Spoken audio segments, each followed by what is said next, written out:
Imagine waking up one morning, checking your phone, and realizing someone out there is using your name, not just to scam your fans, but to destroy everything you've worked for.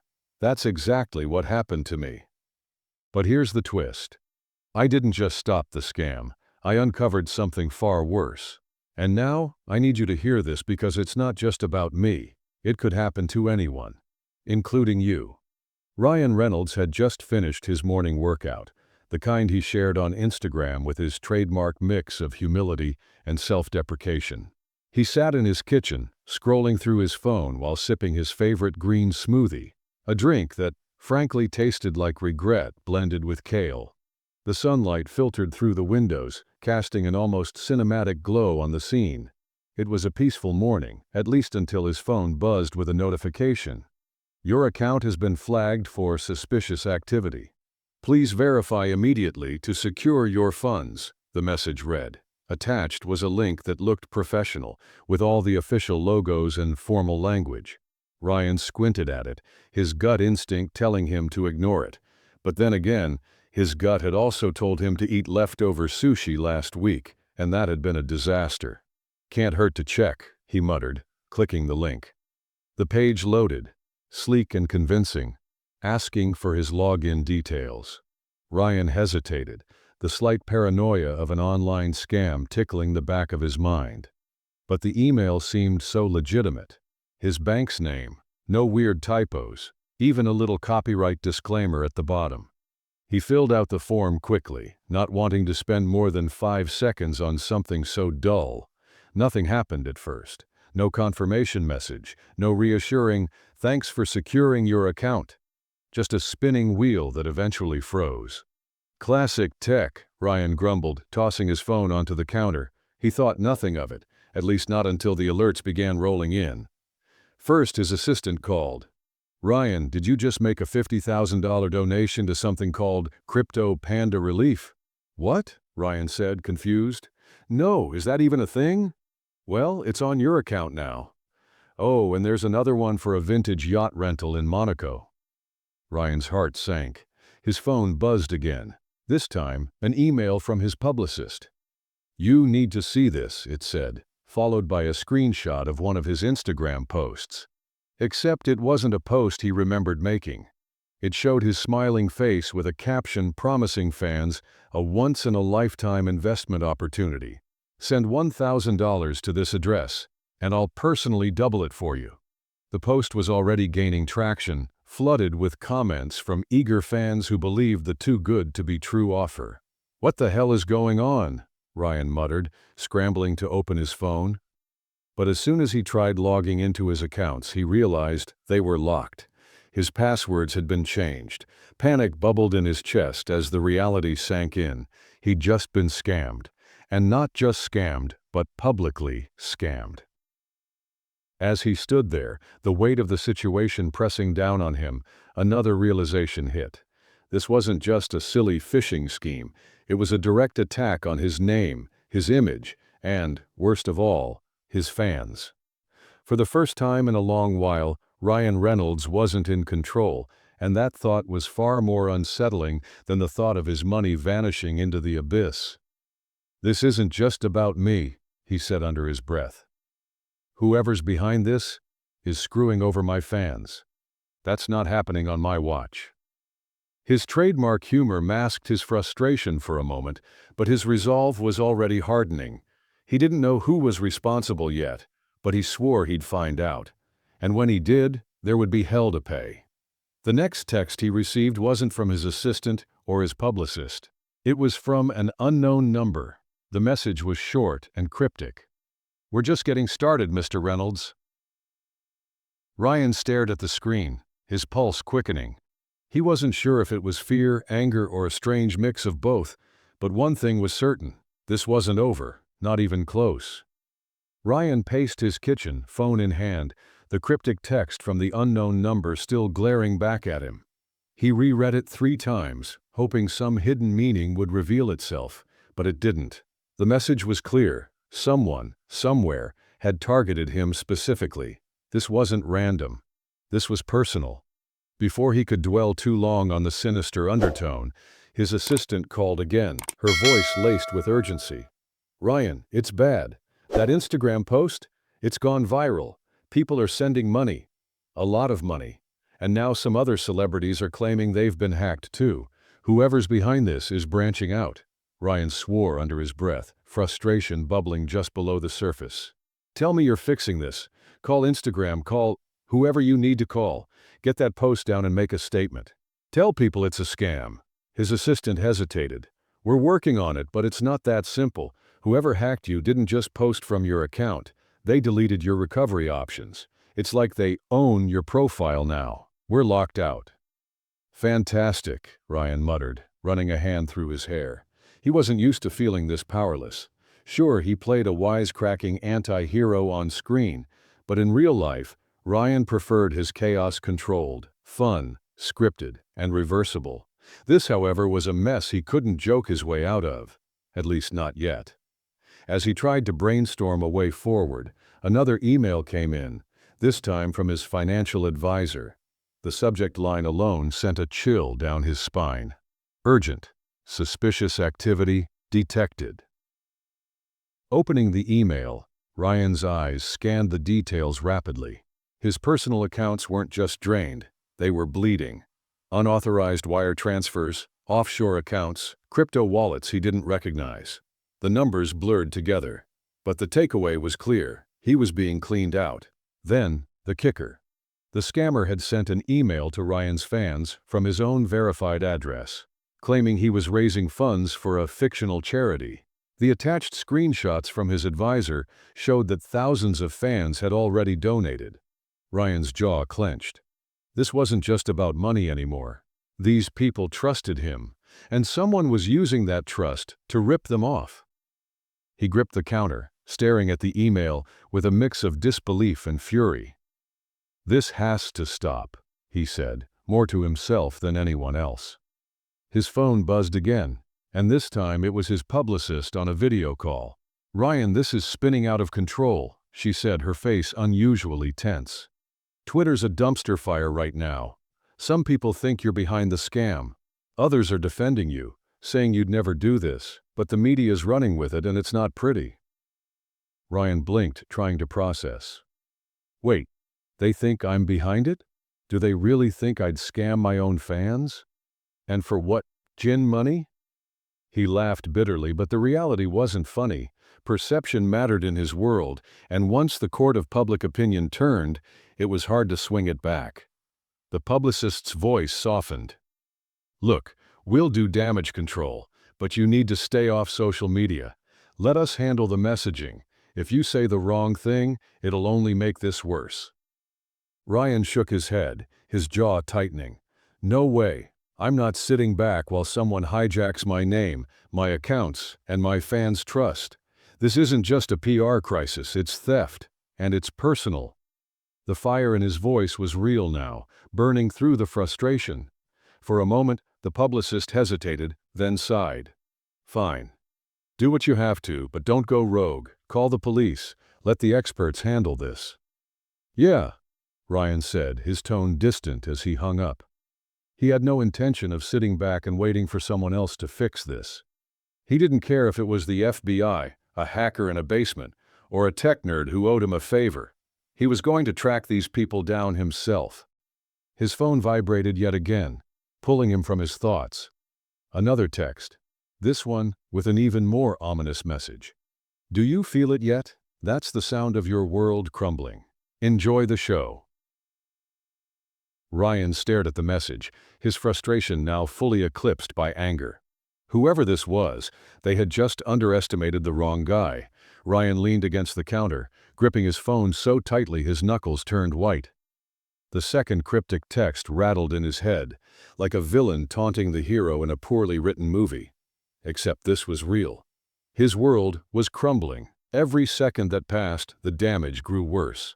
His accounts hacked, his money siphoned, his reputation in flames.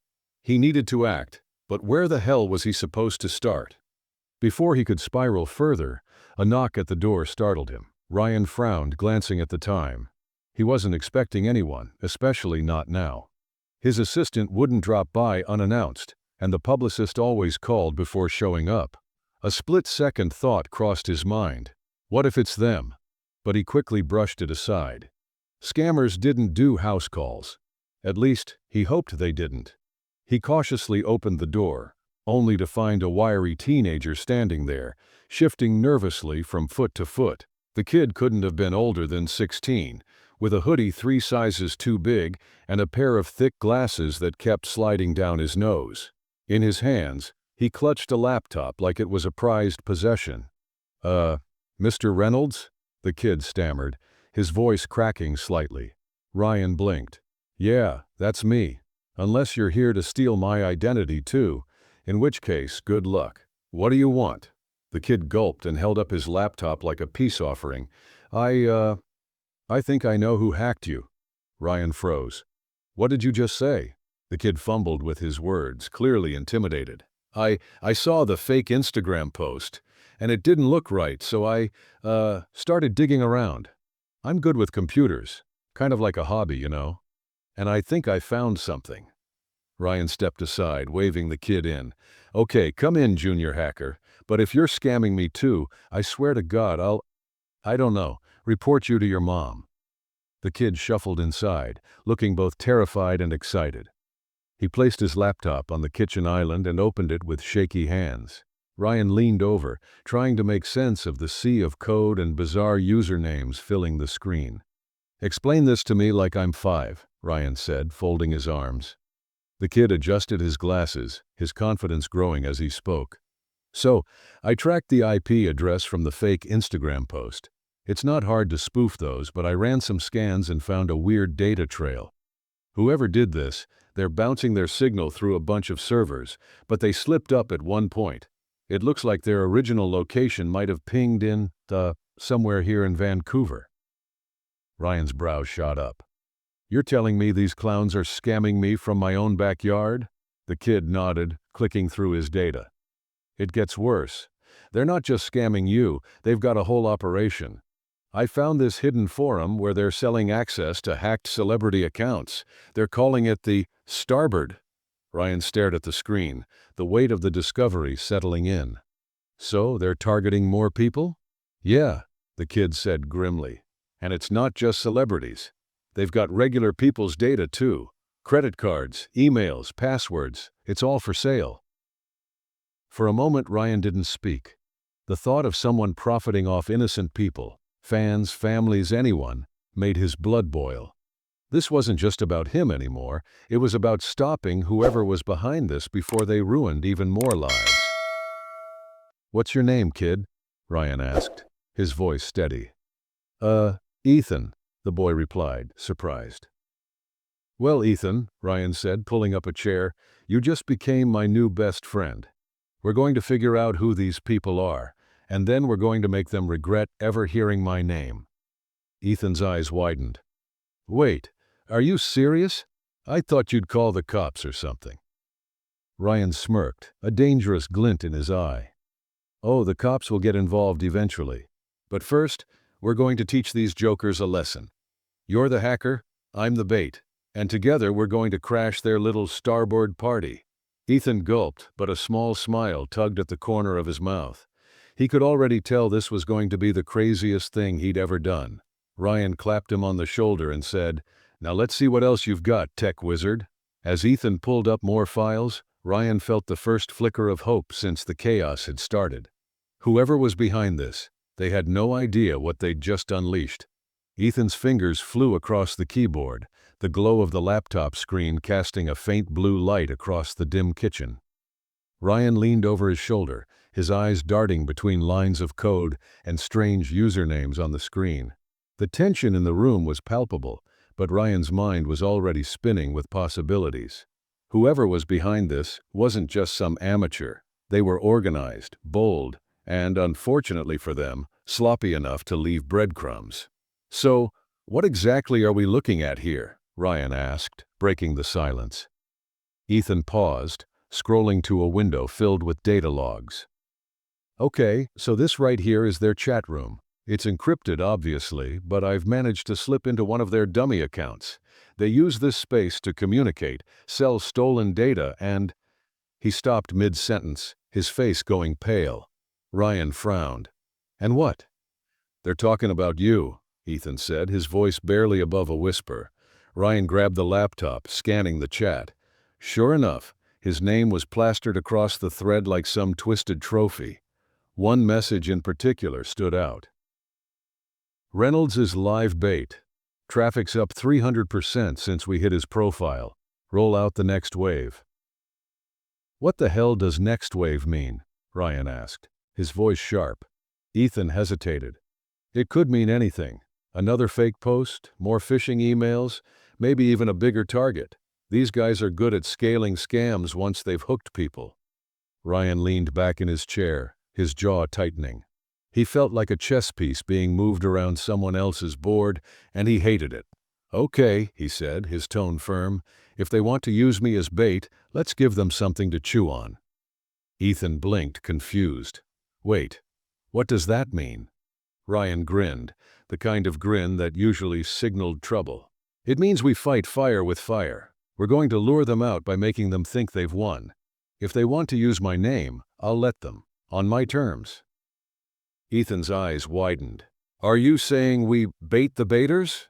"Exactly," Ryan said, "but we need to do it fast before they pull the rug out from under us again.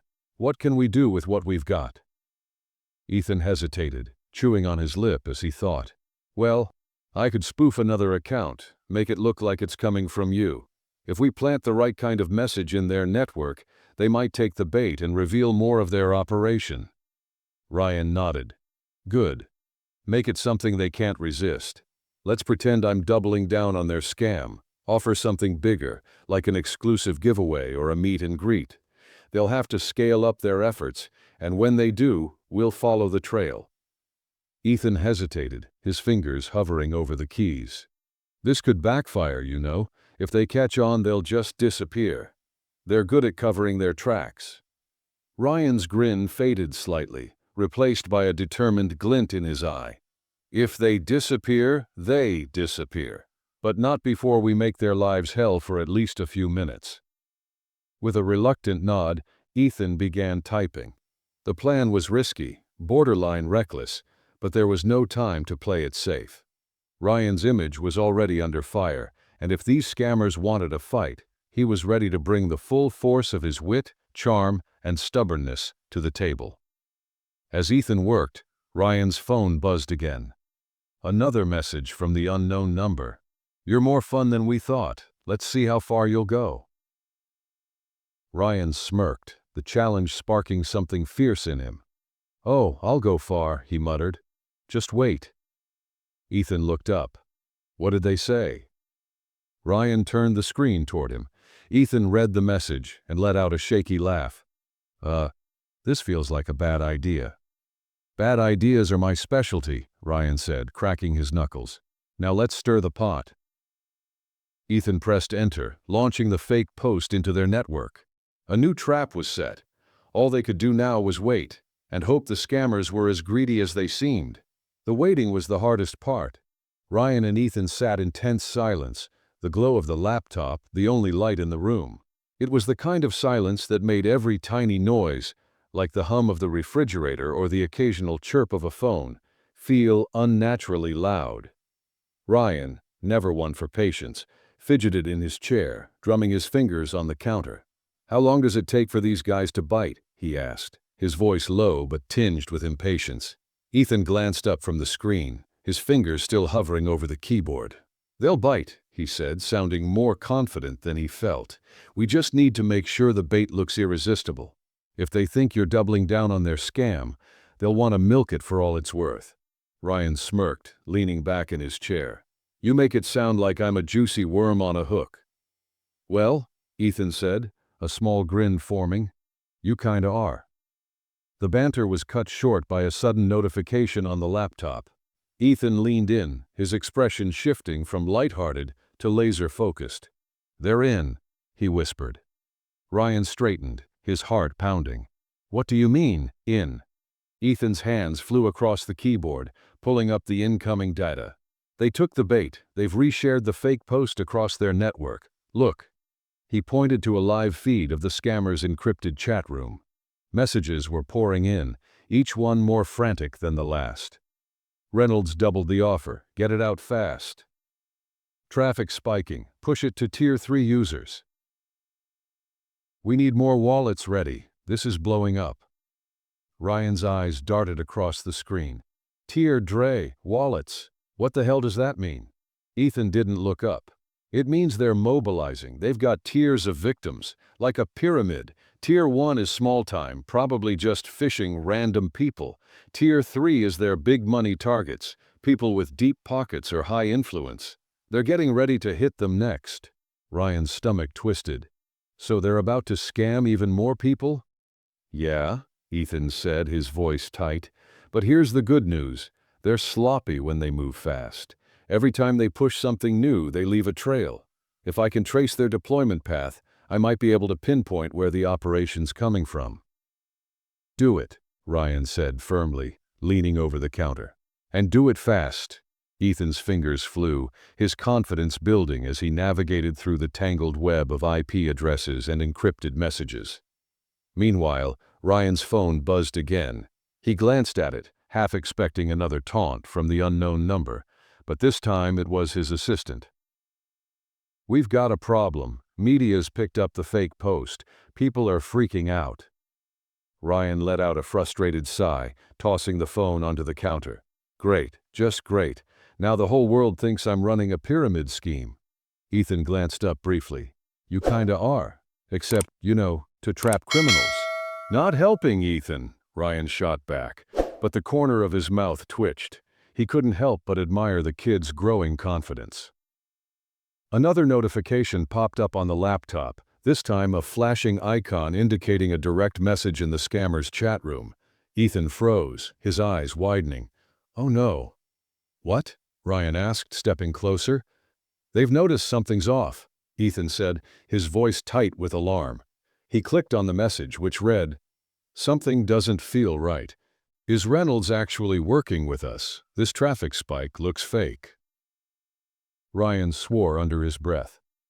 Can you keep them from figuring it out? Ethan hesitated. Maybe. But if they catch on, they'll shut everything down, and we'll lose the trail. Ryan thought for a moment, his mind racing. Okay, let's double down. If they're suspicious, we need to distract them, make them think they're about to hit the jackpot. How do we do that? Ethan asked, panic creeping into his voice. Ryan grinned, his confidence returning. We go bigger. Tell them I'm hosting a live giveaway. Exclusive, one-time only, limited to their top-tier victims. Make it sound like the deal of the century. Ethan gaped at him. That's insane. Exactly, Ryan said, his grin widening. It's so insane they'll be too busy cashing in to question it. Now go. Ethan hesitated for a split second before nodding and getting to work. Within moments, the new fake offer was live, and the chat room exploded with activity. Live giveaway? Get the link out now. Push to all tiers. Reynolds is on fire. This is the biggest pull we've ever had. Don't screw it up. Ryan's heart raced as he watched the chaos unfold. It was working. The scammers were distracted, their network buzzing with excitement. But now came the hard part, tracking them before they realized they were being played.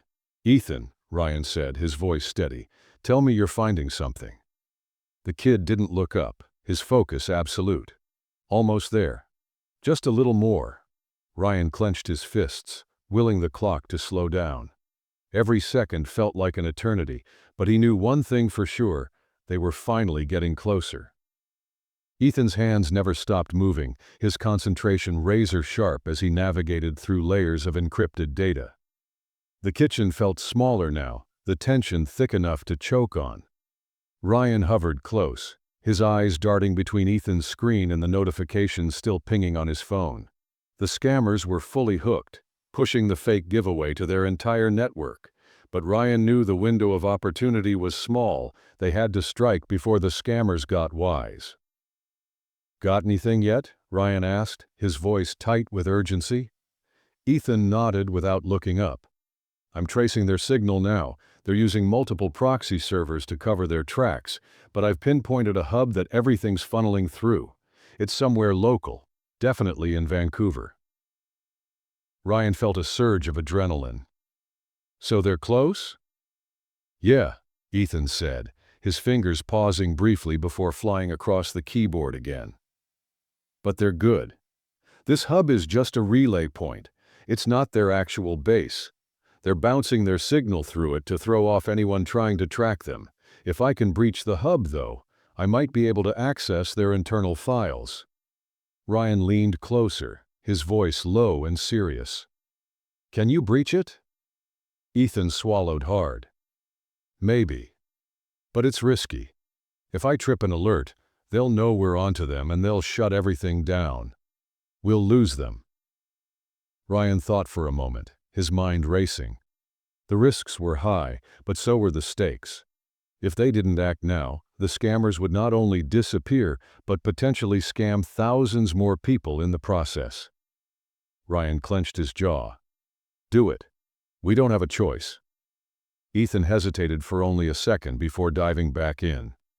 His screen filled with lines of code, the digital equivalent of a high-stakes heist. Ryan stood behind him, arms crossed, willing the kid to succeed. Minutes felt like hours as Ethan worked, sweat beading on his forehead.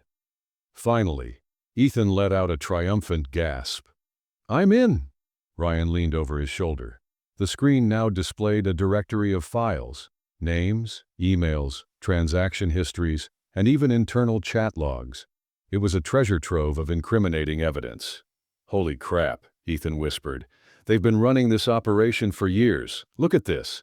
They've hit dozens of celebrities and thousands of regular people. This is massive. Ryan's eyes scanned the list, his anger simmering. Is there anything that shows where they actually are? A name, an address? Something? Ethan clicked through the files, his focus intense. After a few tense moments, he froze. Wait. Here. There's a folder labeled Ops HQ, if this is what I think it is. He opened the folder, and a map popped up on the screen. It showed multiple pins scattered across the globe, but one pin was larger than the rest, glowing red. Ethan zoomed in, revealing a location on the outskirts of Vancouver. That's it, Ethan said, his voice shaking slightly. That's their main base. All their servers are routed through there. If we can get in, we can shut the whole operation down. Ryan's mind raced. He couldn't believe how close the scammers were, right in his backyard. But knowing their location wasn't enough. They needed a plan, and they needed it fast. Can we take them down remotely? Ryan asked, hoping for an easy solution. Ethan shook his head. Not completely. I can wipe some of their data from here, but their main servers are offline. If we really want to stop them, we need to go there and physically take them out. Ryan stared at the glowing red pin on the map. The idea of walking into the lion's den was both thrilling and terrifying. But there was no backing down now. He owed it to his fans, his name, and everyone else these scammers had hurt. All right, Ryan said, his voice steady. We go in. But we're not going in blind. Can you figure out how many people we're dealing with? Security? Anything? Ethan nodded. I'll pull what I can from their files. But if we're doing this, we're going to need help. This isn't something we can do alone. Ryan smirked, a glint of mischief in his eye. Don't worry, kid. I know just the people to call. Ethan looked up, confused. Who? Ryan grinned. Let's just say I've got some friends who owe me a favor. And they love a good takedown story. As Ethan got back to work, Ryan grabbed his phone and scrolled through his contacts. He wasn't sure who would answer, but he had a feeling at least one of his celebrity pals wouldn't be able to resist the chance to be part of the chaos. The game was on. They knew where the scammers were, and now they had to take the fight straight to them. Ryan scrolled through his contacts, his thumb hovering over names that spanned the spectrum of Hollywood's elite. He needed people who were not just willing to help, but also capable of handling a little danger, and ideally, people who didn't mind bending a few rules.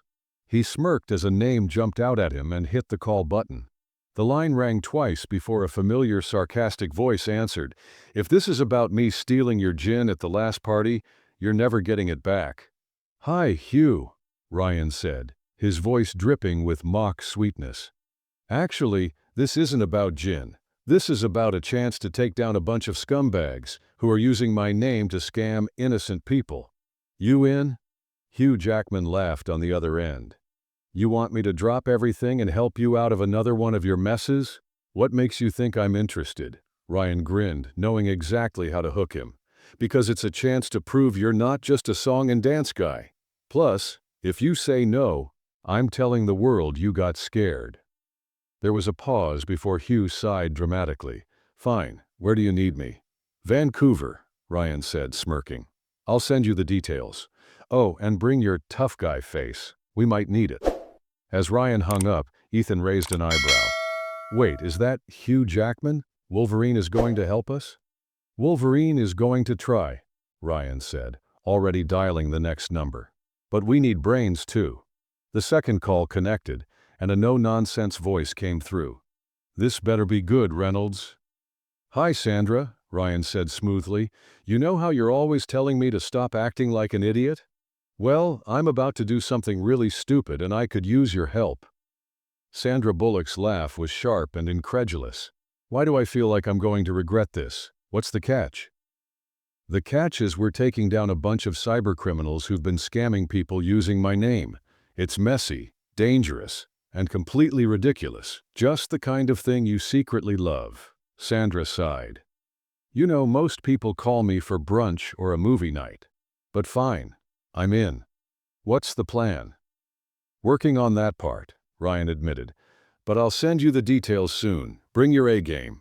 By the time Ryan hung up, Ethan was staring at him in disbelief. "You're calling celebrities, like actual movie stars, to help take down a cybercrime ring?" Ryan shrugged. "What can I say? I've got a type.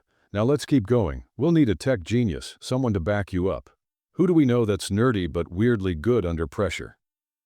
Ethan hesitated before asking, "Do you mean like a real hacker? Or just another actor?" Ryan smirked, his eyes lighting up. "Why not both?" He made another call, this time to an eccentric comedian with a love for tech gadgets and obscure trivia. A few minutes later, he had his core team assembled. Hugh Jackman for muscle and moral support, Sandra Bullock for brains and strategy, and an overly enthusiastic tech-savvy comedian who couldn't wait to live out an action movie fantasy. Ryan clapped his hands together, looking energized. "All right, Ethan, now we've got a crew. What's the next step?" Ethan glanced nervously at the glowing red pin on the map. "The next step is going to the location and figuring out how to get inside without, dying." Ryan grinned, his confidence unwavering. "Don't worry, kid. We're not going to die. We're going to make them wish they had." Ethan didn't look entirely convinced, but he nodded. "Okay. But just so you know, I've never actually done anything like this before." Ryan patted him on the back. "Relax. It's like hacking, but in real life. What could go wrong?" As the new team prepared to converge on Vancouver, Ryan couldn't help but feel a thrill of anticipation. The scammers thought they were untouchable, but they had no idea what was coming. This wasn't just about revenge anymore. It was about justice, chaos, and maybe a little bit of fun along the way. The next evening, Ryan stood outside a nondescript warehouse on the outskirts of Vancouver. It looked like the kind of place where bad decisions were made. Dilapidated walls, a flickering streetlight, and the faint hum of machinery from within. Hugh Jackman was leaning casually against a rental SUV, his arms crossed, exuding an air of calm that only slightly masked his own curiosity. Sandra Bullock adjusted the strap of her satchel, looking sharp and focused, while Ethan hovered nervously, his laptop clutched to his chest. Ryan surveyed the team with a satisfied grin. "Look at us," he said, gesturing dramatically. "A ragtag group of misfits about to take on a criminal empire. We're basically a Netflix original movie." Sandra rolled her eyes. "Focus, Reynolds. Do we actually have a plan or are we just winging it?" Ryan pointed at Ethan. "That's what the kid's for. He's got us the blueprints, the data, the whole 9 yards.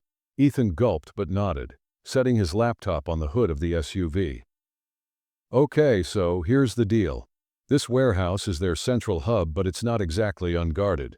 They've got a security system, a mix of cameras, motion sensors, and, Uh, people with guns. Guns? Hugh asked, raising an eyebrow. Since when do cybercriminals carry guns? Ethan shrugged. It's not just cybercrime. They're laundering money too, big money. The kind of money that makes people, paranoid. Sandra stepped closer to the laptop, studying the map Ethan had pulled up. Okay, so we've got to get in, disable their servers, and collect evidence. What's our entry point? Ethan pointed to a side door on the blueprint. This is the least guarded entrance, but it's still got a keypad lock. I can disable it remotely, but I'll need a few minutes once we're close enough. Perfect, Ryan said, clapping his hands. So we sneak in, you work your magic, and I, supervise. Sandra shot him a look. Number. You're the distraction. Ryan blinked. Distraction? Yes, Sandra said matter-of-factly. You're loud, charming, and impossible to ignore. You'll keep their attention while we handle the important stuff. Hugh grinned, clearly enjoying this. She's got a point. You're basically a human foghorn. Ryan looked mock-offended but couldn't argue. Fine, but if this goes sideways, I'm blaming you. They moved quickly, sticking to the shadows as they approached the warehouse. Ethan worked on his laptop as they walked, disabling the external cameras one by one. Okay, he whispered. We're in the clear for now, but once we're inside, they'll probably notice something's up. Be ready. Ryan adjusted the collar of his jacket. I'm always ready. It's the rest of you I'm worried about. Hugh gave him a playful shove. Don't worry, mate, we've got your back. At the side door, Ethan crouched down, his fingers flying across the keyboard. The lock beeped softly, and the door slid open. Ryan peeked inside, his pulse quickening. The interior was a maze of steel beams and industrial equipment, with rows of computers humming in the distance. The air was cold and smelled faintly of grease and metal. All right, Sandra whispered. Ryan, you go that way. Make some noise. Hugh and I will cover Ethan while he gets to the servers. Noise is my middle name, Ryan said, slipping inside. He moved carefully at first, weaving through the machinery, until he spotted a pair of guards near the center of the warehouse. His heart raced, but he forced a casual grin onto his face. Showtime. He stepped out from the shadows, clapping his hands loudly. Hey there, fellas. What's up? I was just in the neighborhood and thought, you know what this industrial hellscape needs? More Reynolds. The guards froze, their hands moving to their weapons. Who the hell are you? Just a guy looking for his dignity, Ryan said, raising his hands in mock surrender. You wouldn't happen to have seen it lying around, would you? No? Didn't think so. Behind him, Sandra and Hugh led Ethan toward the server room, moving quickly and quietly. Ryan's voice carried through the warehouse, drawing attention away from the others. The guards stepped closer, suspicion etched on their faces. You're not supposed to be here. Ryan chuckled nervously, backing up a step. Yeah, well, neither is that shirt, but here we are. Who's your tailor? They need to be stopped. One of the guards raised a radio to his mouth, but before he could speak, Ryan lunged forward, slapping it out of his hand. The other guard reached for his gun, but Ryan grabbed a nearby wrench and swung it clumsily, forcing the man to duck. I'm not saying I'm great at this, Ryan muttered to himself, dodging a punch. But I am saying, you're worse. The commotion grew louder, but it was exactly what they needed. With all eyes on Ryan, Sandra, Hugh, and Ethan, slipped deeper into the warehouse, closing in on the servers that powered the entire operation. Ryan, meanwhile, dodged another swing and grinned. I've been in worse fights, mostly with my wife over furniture placement, but still worse. As chaos unfolded around him, Ryan couldn't help but think, this might actually work. While Ryan was putting on a performance worthy of an action comedy blockbuster, Sandra, Hugh, and Ethan moved swiftly toward the server room. The hum of the machines grew louder as they approached, the sound blending with the occasional clang of metal and Ryan's distant quips. Every step felt like a gamble. They were deep in enemy territory, and one wrong move could blow the entire operation. Keep moving, Sandra whispered, her eyes darting around for any signs of movement. She carried herself with the same calm intensity she'd brought to countless high-stakes roles. But this time, it wasn't a set. It was real. And It was dangerous. Ethan, clutching his laptop, was visibly nervous, but kept up. "Are we sure this is the right place?" he whispered. "I mean, what if the servers aren't here?" "They're here," Hugh said, his voice low but certain. "Trust me, these guys don't go through this much trouble to protect empty space." Ethan nodded, his breathing shallow. They reached a heavy metal door with a keypad next to it. Sandra glanced back at Ethan, motioning for him to get to work. "Okay," Ethan whispered, setting his laptop down on a nearby crate. "This might take a minute. Their encryption is tough." Hugh positioned himself near the door, keeping an eye on the hallway. "Take your time, kid. But, maybe don't take too much time." Ethan cracked a nervous smile and started typing. Lines of code filled the screen as he worked to bypass the security measures. Meanwhile, Sandra moved to stand beside Hugh, her ears straining for any sound that might indicate they'd been discovered. "Ryan better keep them busy," she muttered. Knowing him, Hugh replied, "He'll probably start a musical number if it comes to that." Back in the main area of the warehouse, Ryan was doing his best to stay alive, and surprisingly, it was working. The guards weren't exactly trained fighters, but they were persistent. Ryan dodged another swing, using a stray metal pole to keep his attackers at bay. "I'm starting to think you guys don't like me," he said, backing into a stack of crates. "Is it because I didn't reply to your DMS? Look, I get a lot of messages. It's nothing personal." One of the guards lunged and Ryan ducked, causing the man to crash into the crates. Ryan winced as the pile toppled over, spilling their contents, boxes of hard drives and other tech equipment, across the floor. "Oh man, I hope that wasn't important," he said, feigning regret. As the guards scrambled to recover, Ryan caught sight of a security camera in the corner of the room. An idea sparked in his mind. He grabbed one of the hard drives from the floor and waved it at the camera. "Hey, whoever's watching this, just so you know, I'm taking this as a souvenir. Don't worry, I'll send you an autograph." Meanwhile, back at the door, Ethan let out a triumphant gasp. "Got it!" The keypad beeped, and the metal door slid open with a hiss. The server room was vast and filled with rows of blinking machines. The air was cool, and the faint hum of the servers was almost deafening up close. Ethan stepped inside cautiously, his laptop in hand. "This is it," he said, awe and fear mixing in his voice. "These are their main servers." Sandra nodded. "All right, kid. Do your thing." Ethan moved quickly, plugging his laptop into one of the machines.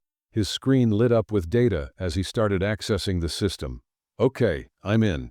Give me a few minutes to pull their files. If I can download enough evidence, we can shut them down and hand everything over to the authorities." Sandra and Hugh stood guard, their eyes scanning the room for any signs of trouble. Hugh glanced at Sandra.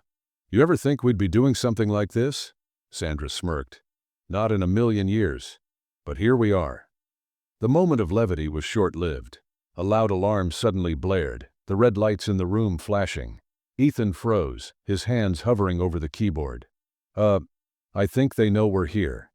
"You think?" Hugh muttered, pulling Sandra toward the door. "We've got company." Ethan worked frantically, his fingers flying over the keys. "I just need a few more seconds, I'm almost done." Sandra grabbed a nearby metal bar, ready to defend the kid if necessary. "Make it fast, Ethan. We don't have much time." Outside the server room, the sound of running footsteps grew louder. Ryan, still fending off the guards in the main area, caught sight of more reinforcements heading toward the server room. His heart sank. They're going to be overrun. He made a split-second decision, grabbing one of the toppled crates and throwing it in the path of the reinforcements. The guards stumbled, momentarily slowed, giving Ryan just enough time to sprint toward the server room. As he burst through the door, slightly out of breath, he found Sandra and Hugh ready for a fight, while Ethan furiously typed. "Miss me?" Ryan asked, leaning on the door frame. "You're late," Sandra shot back, but her relief was obvious. "I like to make an entrance," Ryan said, picking up a nearby wrench. "What's the plan, kid?" Ethan didn't look up. "Almost done. Just need to disable their servers and..." The door behind them slammed shut, locking automatically. The team turned as a voice crackled through the room's speakers. "Well, well," the voice said, smooth and mocking. "Looks like our guest of honor brought some friends. Welcome to the party, Mr. Reynolds. Too bad it's the end of the line." Ryan exchanged a glance with Sandra, Hugh, and Ethan. The tension in the room was electric. They weren't just fighting a faceless scam anymore. They were up against someone who had been watching them the entire time. "End of the line?" Ryan muttered, gripping the wrench tightly. "Buddy, you must be new here." The team froze, the mocking voice echoing through the server room. It was smooth, calculated, and far too calm for Ryan's liking. The red emergency lights pulsed like a heartbeat, casting shadows that danced across the rows of servers. Ethan's fingers hovered over his keyboard, the tension making him hesitate. Ryan, never one to be easily intimidated, stepped forward. "Oh great, the mysterious villain finally speaks. Let me guess, this is the part where you monologue about how brilliant you are?" The voice chuckled darkly. "You always were the funny one, Mr. Reynolds, but humor won't get you out of this. You've walked straight into my trap." Ryan rolled his eyes, gesturing to the room around him. "A trap? Please. I've seen high school plays with better setups than this. What's next? A villainous laugh? Maybe some twirling of a mustache?" Sandra shot him a look. "Ryan, maybe don't antagonize the guy who locked us in here," the voice continued, ignoring Ryan's sarcasm. "You've been quite entertaining, I'll admit. Watching you stumble your way through my operation has been amusing. But I'm afraid the show is over. My team is on their way, and when they arrive, there won't be much left of you or your little friends." Hugh stepped forward, his tone measured but firm. "If you think we're just going to stand here and let you win, you don't know who you're dealing with." The voice paused, as if considering Hugh's words. "Ah, the famous Wolverine, or should I say Hugh Jackman? Your reputation precedes you. Shame it won't save you." Ryan smirked. "Wow, you're a fanboy and a criminal. How versatile." Ethan's voice broke the tension, sharp and urgent. "Guys, I need another minute. I'm almost done downloading everything, but I need to finish disabling the servers." Sandra turned to him, her voice calm but commanding. "Do what you need to do. We'll handle this." The voice spoke again, this time with a sharper edge. "You won't have the time. My people are already inside the building." Ryan glanced at the door, hearing the distant sound of heavy footsteps. His grip on the wrench tightened. "Well, if they're coming, we'd better make it a warm welcome." Hugh moved to stand by Ryan, picking up a metal pipe from the floor. "I hope you've been practicing your fight scenes." "Practicing?" Ryan asked, flashing a grin. "Hugh, I live for this." The footsteps grew louder, and then the door's locking mechanism hissed. Sandra positioned herself near Ethan, ready to protect him at all costs, while Ryan and Hugh stood in front, bracing for whatever came next. The door slid open with a sharp metallic screech, and 3 armed guards rushed in. Ryan wasted no time. He swung the wrench with surprising accuracy, knocking the first guard's weapon out of his hands. Hugh followed up with a powerful strike, sending the man sprawling. The second guard lunged at Ryan, who ducked just in time and countered with a well-placed kick that sent the guard crashing into a server rack. Meanwhile, Sandra disarmed the third guard with a swift, calculated move.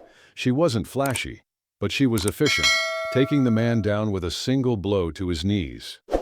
Ethan stayed focused on his laptop, ignoring the chaos around him as he typed furiously. "I'm almost there," Ethan shouted over the noise. "Just keep them off me a little longer." The voice returned, louder this time, clearly agitated. "Impressive but futile. More are coming. You can't win this." Ryan grabbed a fallen guard's radio and held it up to his mouth.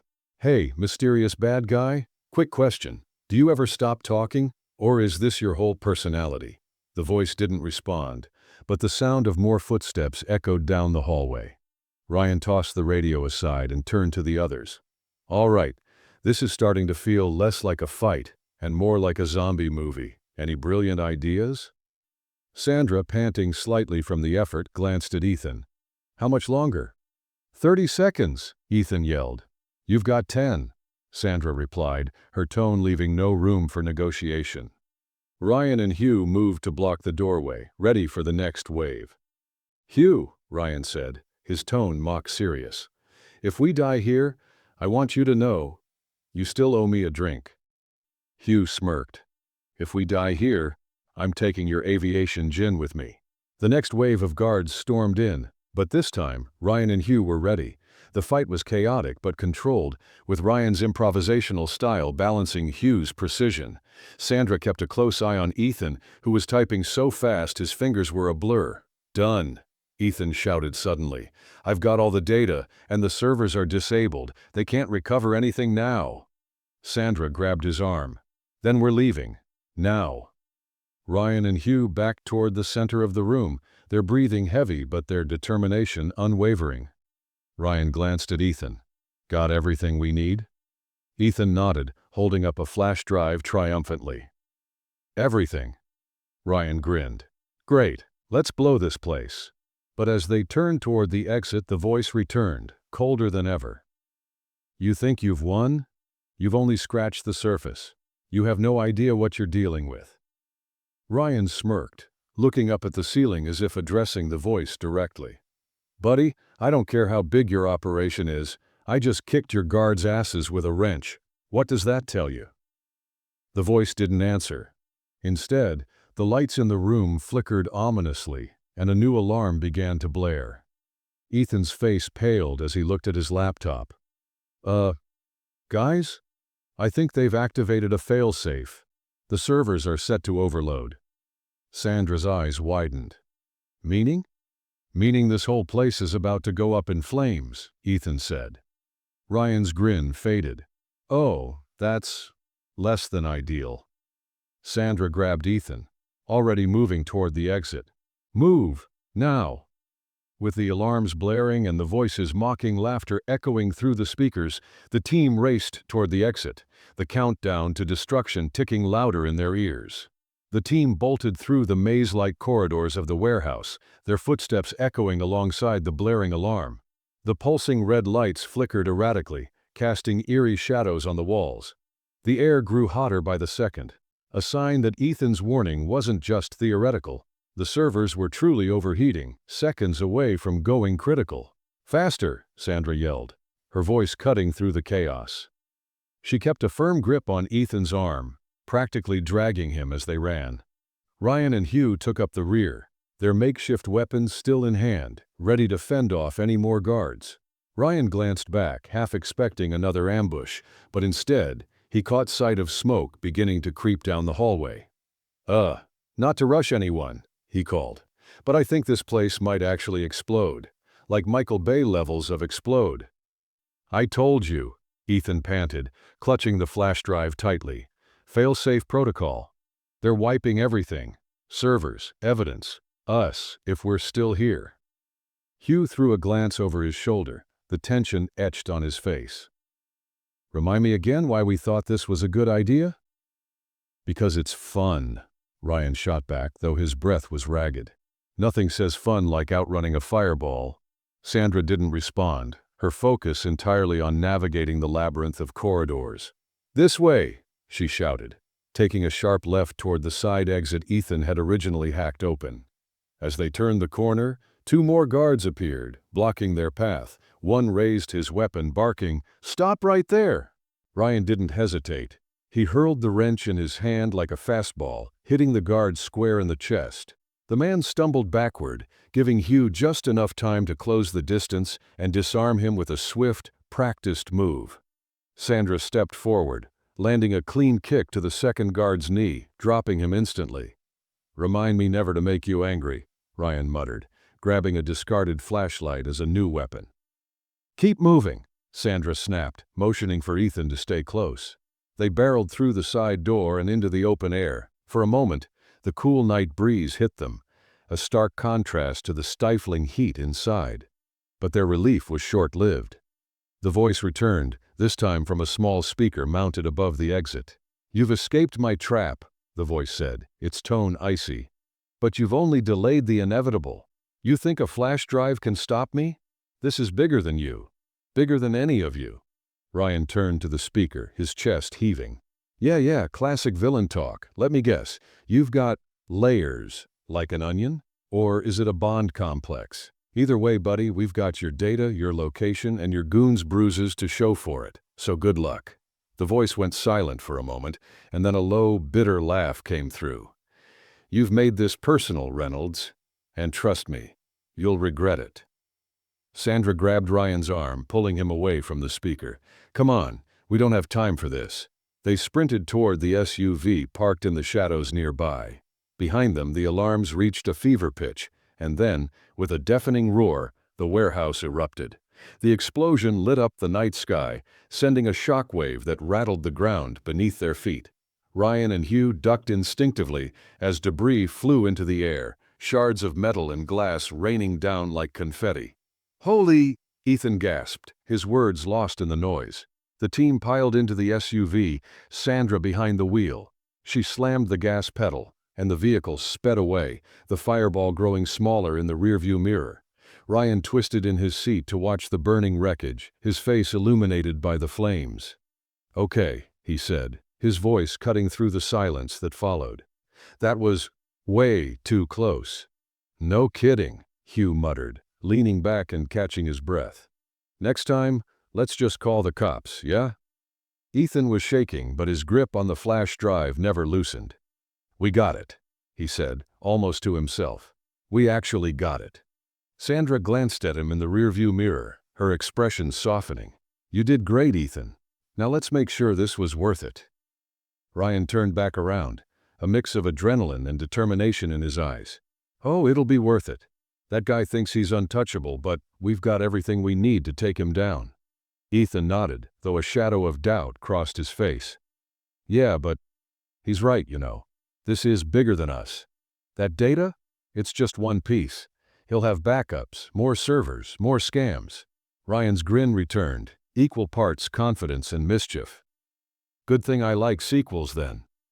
The SUV disappeared into the night, leaving the burning warehouse behind. But even as the fire consumed the evidence of their victory, Ryan knew the fight wasn't over. Whoever was behind the scam had underestimated him, and that was their first big mistake. The SUV sped through the quiet streets of Vancouver, the distant glow of the warehouse fire still visible in the rearview mirror. Inside, the atmosphere was tense, but alive with the adrenaline of their narrow escape. Ryan sat in the passenger seat, his face lit up by the screen of Ethan's laptop, as the young hacker scrolled through the files they had managed to extract. So, Ryan said, breaking the silence, what exactly did we risk our necks for, Ethan? Please tell me it's more than their Spotify playlist. Ethan smirked nervously, though his hands were steady as he clicked through the data. It's everything, he said, his voice gaining confidence. This flash drive has their financial records, transaction logs, internal communications, basically a roadmap of their entire operation. Sandra glanced at him through the rearview mirror. Can we trace it back to whoever was on the speaker? The mastermind? Ethan hesitated. Sort of.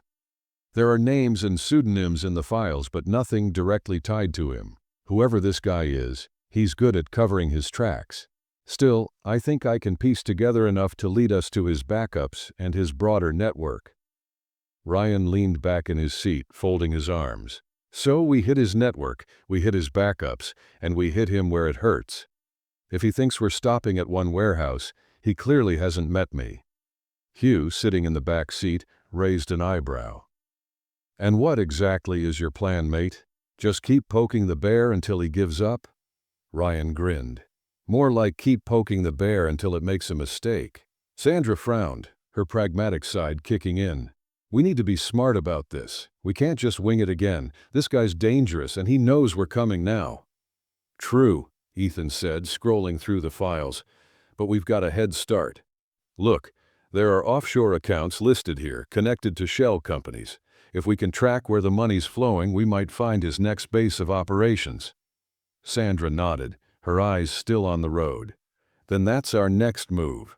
We hand over what we've got to the authorities to lock down those accounts. That'll buy us time to figure out his next step. Ryan's smile faded slightly. And what about the people he's already scammed?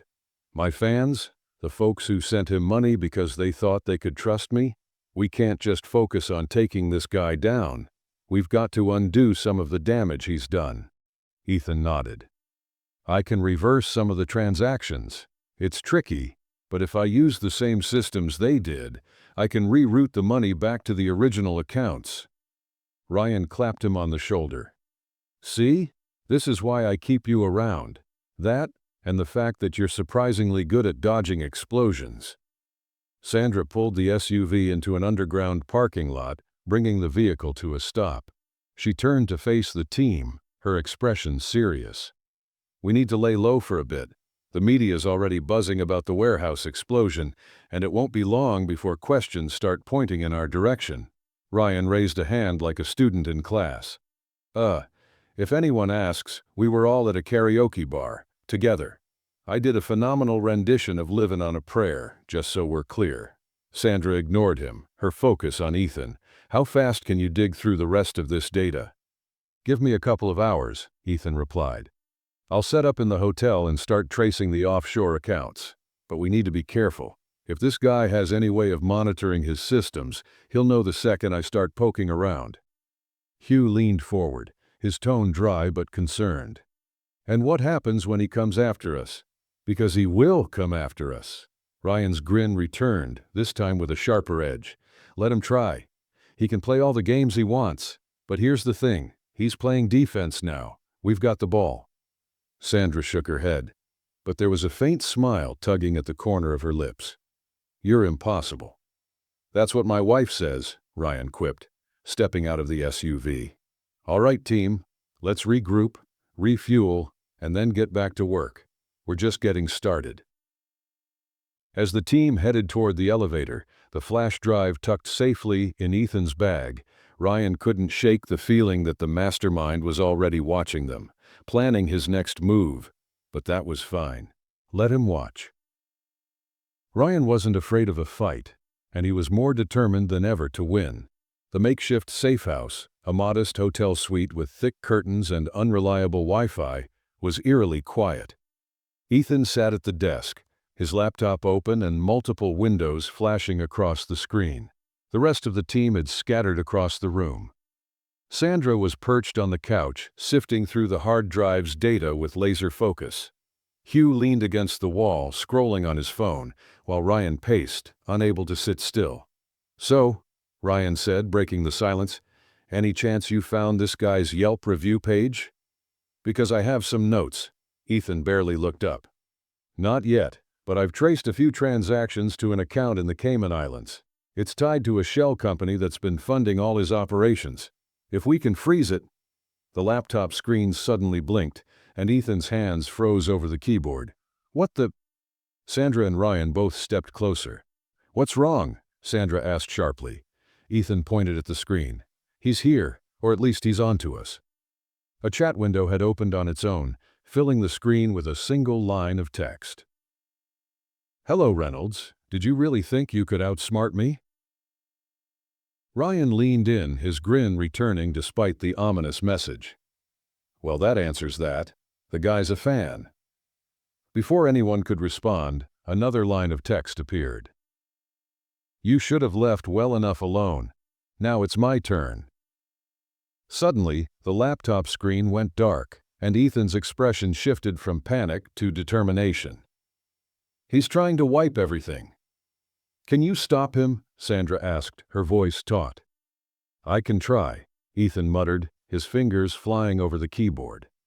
But he's good. He's not just deleting files. He's locking us out of the entire network. Ryan stepped back, running a hand through his hair. Great, so now it's personal for him too. What's the play here? Ethan's typing slowed as he tried to wrest control back. If I can create a decoy, I might be able to trick him into thinking he's deleted everything while I save a copy locally. Ryan raised an eyebrow. Translation. Stall him, Ethan said, not looking up. I need a few minutes. Ryan grinned. Stalling I can do. He leaned down toward the laptop, addressing the screen as if the mastermind were sitting on the other side. Hey, buddy. I just wanted to say you're doing a great job being evil. Really top-tier work. But quick question, does your mom know what you're up to? The chat window flickered back to life, displaying another message.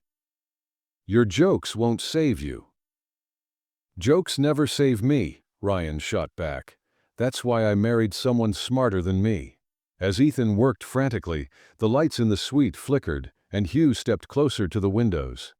Guys? I think he's sending more than texts. Ryan turned. What do you mean? Before Hugh could answer, a low rumble echoed through the building, followed by the unmistakable screech of tires outside. Sandra moved quickly, peeking through the curtains. Her expression hardened. He sent backup. Black SUVs, armed guys. They're coming in hot. Ryan's grin faded. Of course he did, because nothing says mastermind like henchmen in matching outfits. Sandra grabbed her bag and pulled out a small baton that extended with a snap. We need to move. Ethan, can you work on the go? Ethan nodded, quickly shoving his laptop into his backpack. Yeah, but we need to get out of here now. The team sprang into action. Hugh grabbed the hotel room phone and yanked it out of the wall, ensuring there'd be no easy way to track their location once they left. Ryan opened the door a crack, peeking into the hallway. Clear for now, but let's make this fast. They moved quickly and quietly, heading for the stairwell. The sound of boots on the pavement outside grew louder, and Sandra led the way down the steps, her baton ready. Ethan stayed close behind her, clutching his bag like his life depended on it. Where are we going? Hugh whispered. There's an underground garage, Sandra replied. We grab a car and make a break for it. As they reached the bottom of the stairwell, the door burst open, and two armed men stepped through. Sandra reacted instantly, sweeping one of their legs and disarming the other with a sharp crack of her baton. Hugh lunged forward, tackling the second man and slamming him into the wall.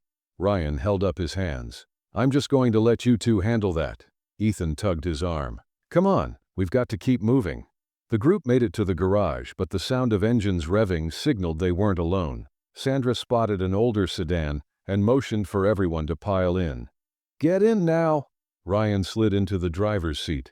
Oh great, I'm driving, because I have a spotless track record with car chases. Hugh climbed into the passenger seat, muttering, just don't get us killed. As the sedan roared to life, a black SUV appeared at the entrance to the garage. Ryan hit the gas, the tires screeching as they shot toward the exit. Behind them, the SUV gave chase, its headlights glaring like twin beams of menace. Anyone got a plan B? Ryan asked, weaving through the parking structure. Plan B, Sandra said calmly, loading a small flare gun she'd pulled from her bag. Is me. She rolled down her window and leaned out, taking aim. The flare shot through the air, hitting the SUV's hood and sending sparks flying. The vehicle swerved but kept coming, its driver relentless. Ryan gritted his teeth. You know, I thought this job would involve fewer explosions. Just drive, Sandra snapped. As they burst onto the street, narrowly avoiding oncoming traffic, Ethan opened his laptop again, using the brief moment of respite to resume his work. I got the files back, he said breathlessly. But we've got to shut this guy down for good. We can't keep running. Ryan glanced at him in the rearview mirror, his expression serious for once. We're not running. We're regrouping. And then, we're going to end this. The sedan disappeared into the night, the SUV still trailing behind, as the team prepared for the final showdown. The sedan screeched to a halt in front of an abandoned industrial site on the outskirts of the city. It was the kind of place that screamed, "Villain's Lair," a sprawling complex of dimly lit buildings, all shrouded in an eerie silence. The team spilled out of the car, each member steeling themselves for what was about to come. This is it, Ethan said, his laptop clutched tightly to his chest. The files pointed here. He's running everything from inside this facility. Ryan surveyed the area, his usual humor replaced by a sharp focus. All right, team, this is the big one. Sandra, you've got strategy. Hugh, you're muscle. Ethan, you're our tech wizard. And me, I'll do my thing. Ryan surveyed the area, his usual humor replaced by a sharp focus. All right, team, this is the big one. Sandra, you've got strategy. Hugh, you're muscle. Ethan, you're our tech wizard. And me? I'll do my thing. Sandra rolled her eyes. Your thing better involve not getting killed. Hugh chuckled, cracking his knuckles. Don't worry, he's too stubborn to die. The plan was simple. Ethan would infiltrate the mastermind's network from the inside, using the recovered data to disable his operations. Sandra and Hugh would create a diversion to draw the henchmen away, while Ryan kept the mastermind distracted long enough for Ethan to finish the job. It wasn't flawless, but it was their best shot. As they approached the building, the team split up. Sandra and Hugh slipped around the side, setting off a carefully timed series of small explosions that drew the guards scrambling toward the perimeter. Meanwhile, Ryan and Ethan entered through a maintenance door, their movements quick and deliberate. The inside of the facility was a stark contrast to the dilapidated exterior. Rows of sleek computers lined the walls, their screens glowing with data streams. Monitors displayed live surveillance feeds, and in the center of the room stood a single figure, his back to them. "You made it," the mastermind said, his voice cold and calculated. He turned slowly, his face finally revealed. He was sharp-featured and impeccably dressed, exuding an air of control that sent a chill down Ryan's spine. "I wasn't sure you'd come this far, but then again, you do love to put on a show." Ryan smirked, stepping forward. "What can I say? I've got an audience to impress." The mastermind's gaze flicked to Ethan, who was already moving toward the nearest terminal. "Ah, the hacker. Clever move bringing him along. But it won't matter. My network is built to withstand amateurs." Ryan kept the mastermind's attention squarely on him, his voice dripping with mock confidence. "Amateurs? This kid's a genius. You, on the other hand, are just a cliché in a nice suit." The mastermind's expression hardened.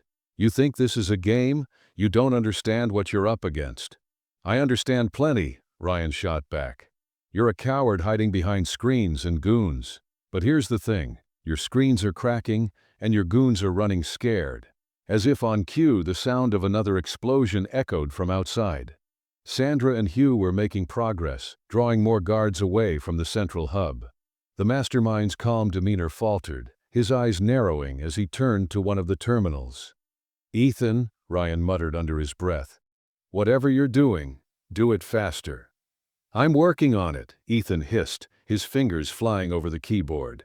"Just keep him talking." The mastermind's hands moved across his own terminal, countering Ethan's attack. "You've underestimated me, Reynolds. This isn't just about you or your little team.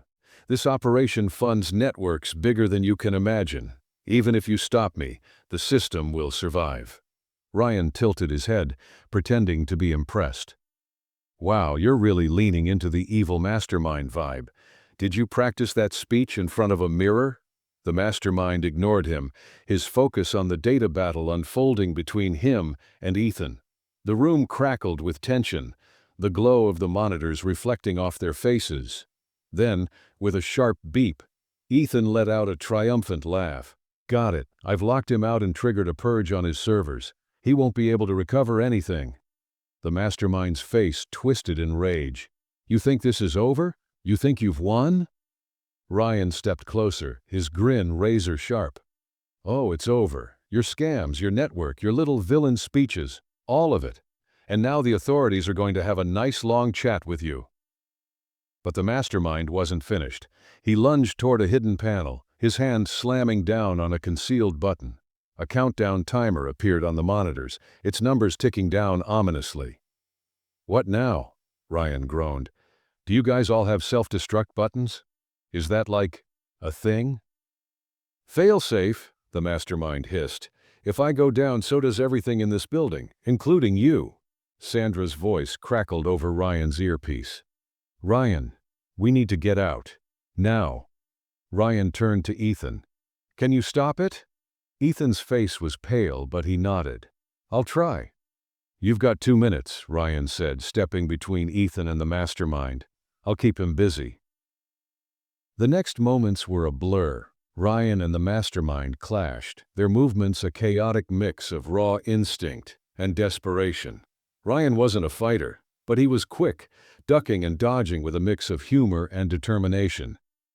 "You really should have stretched before this," he quipped, narrowly avoiding a blow. Meanwhile, Ethan worked furiously, his focus unshakable despite the ticking timer. Almost there, almost. With 10 seconds to spare, the countdown froze, then disappeared. Ethan turned, his face lit up with relief. "I stopped it." Ryan grinned, panting as he shoved the mastermind against a console. "Looks like your little plan just went up in smoke." Sirens wailed in the distance, growing louder. Sandra and Hugh burst into the room, their faces grim but victorious. "Time to go," Sandra said, grabbing Ethan's arm. Ryan glanced at the mastermind, now slumped against the wall, his smug confidence completely shattered. "Don't go anywhere," Ryan said. "The cops will want to hear all about your evil plans." The team raced out of the building, the sound of approaching sirens filling the air. As they climbed into a waiting vehicle, Ryan looked back at the facility one last time, a sense of satisfaction settling over him. "This time," he said, "the good guys win." The next morning, the news was ablaze with stories about the takedown of an international cybercrime ring. The mastermind had been arrested, his network dismantled, and millions of dollars returned to scammed victims. Ryan sat in a cafe with Sandra, Hugh, and Ethan, the exhaustion finally catching up to them. "So," Hugh said, sipping his coffee, "what's next?